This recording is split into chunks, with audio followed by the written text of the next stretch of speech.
Good morning. This is Aya Kone. She's a 6th grade student in Vallée du Bandama, which is in Côte d'Ivoire, West Africa. She struggles to see. She struggles to see the chalkboard, to read her books, and even to see her friends, who she knows. There are no eye health programs where she lives. A few years ago, there was an international NGO that visited the village that she lives in and provided screening and some glasses for a few students, but she was not one of the lucky recipients. There are actually 1 billion people in the world just like Aya. 1 billion people that live with uncorrected vision. This is the single largest disability in the world. 90% of these people live in low and middle income countries, and NGOs where they've done their best work have only been able to address 3% of the problem. About a year ago, there was an optical shop that opened near where Aya lives, and there are a few distinct characteristics with this one. Number one, they provided free eye tests.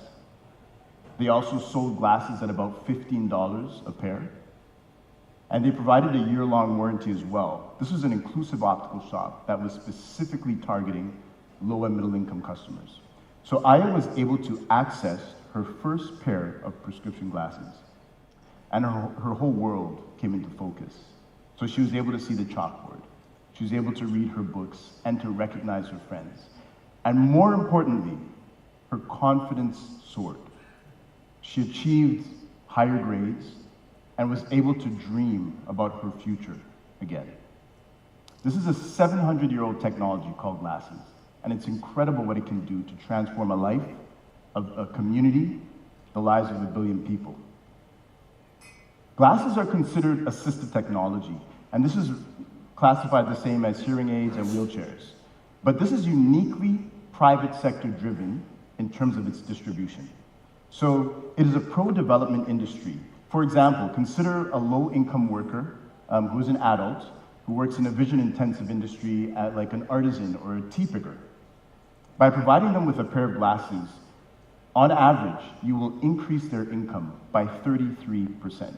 And yet, there are still 1 billion people who live with uncorrected vision in the world, and that costs the global economy about $411 billion annually. So the question is, how do we get these small and growing businesses, like the one that was created opportunity for Aya to access glasses, how do we get them to scale in low and middle income countries sustainably? We believe that a large part of that answer is digitization. And when I say that, I'm talking about a digital back end that manages the entire business operation, also known as an enterprise resource planning software.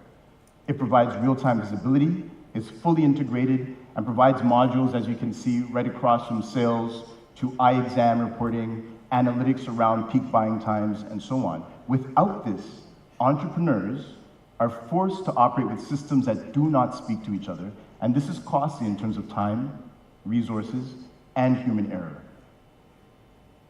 So I'd like to consider 2 businesses that we've worked very closely with. One of them, Business A, is called Lapare. It has 50 stores across 7 countries in Africa and has raised $3 million in equity financing recently. The second one, which is Business B, is Musewe, who we met through ANDE, and they're based in Mozambique with 40 stores and have self-funded their growth. The common thing between both of them is that they self-developed an end-to-end ERP. It was so important to them that the founders taught themselves how to code in order to do this. So we see that through this back-end system, this digital ERP, that there are several pathways to scale. So when we look at Musewe, it's basically through capturing business efficiency gains, as much as 48% reduction in execution cost, 95% reduction in order management time. There's another company we work with that by 11 o'clock every morning was able to predict sales across 144 stores and flag the ones that were underperforming. In the case of Lapare, we conducted in-depth interviews with all of the investors, and every single one classified that investment as a health tech or tech-enabled business. So the digital capability of the company was a core part of the investment thesis. But in addition to business gains, this also creates visibility around impact metrics. So with a good ERP, you're able to measure the number of first-time wearers, the number of women and girl buyers, also the number of low-income buyers. So it creates new visibility where it wasn't possible before. So we are developing a software as a service which will provide all the capabilities of an enterprise resource planning for small and growing businesses in the retail optical industry in low and middle income countries. We envision a world where all of them are equipped to deal with the 1 billion person problem that I've described to you today. To do this, we need $500,000.